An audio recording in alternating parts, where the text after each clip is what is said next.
Is current inflation really as transitionary as we think it is? I guess this is probably the 100th time you're looking at the word inflation on your device, but we can't help it. I'm sure that's exactly what your parents, neighbors or peers are talking about as well. It is because inflation does have a significant impact on individual households, and especially when you're coming out of a crisis. It can have a large impact on your perspective for discretionary consumption and income parameters. We have discussed what the current status of inflation is, why it is happening, and how is the central bank responding to it. However, there is still one thing left for us to discuss, and well, it is rather important.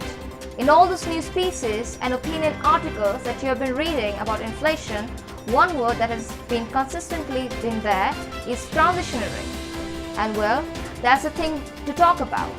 While we may claim for the phenomenon to be transitionary and dismiss it as something that would most probably pass, economists themselves are looking for a surprise in the field, or it may stay longer than we think it would. With permanent changes in behaviors that we are observing, it's difficult to say anything confidently. As a matter of fact, but let's discuss in detail this particular intricacy of the ever so tiring phenomenon. The Reserve Bank of India, in accordance with a number of other leading central banks, has slashed any long-term or permanent concerns on inflation in the current period, despite the numbers going beyond the prescribed central bank band.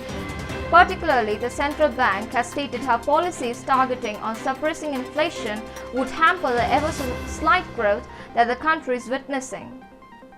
And now that they have classified the advance of inflation as transitionary, not focusing on reducing as it works just fine. But wait, does the context of transitionary the same as we are expecting to be? To the surprise of non-economic nerds, the answer is no. In the context of price hikes like the one we are witnessing right now, the words transitionary roots from the cause of inflation, and not in its nature, which as discussed time and again are one-off factors. Yes, we'll get into its detail in just a moment. But before that, note that it may or may not mean that this is a short period thing. Now, these one-off factors mean the causes of inflation that are basically a one-time thing or cause, and thus it may not be sustainable. As for the inflation that has been caused around this time, the root causes have been the export demands created by global stimulus, led consumerism, the slow supply side of the economy, and the persistent hike in taxes on fuels, which by the way have led prices to double digit now.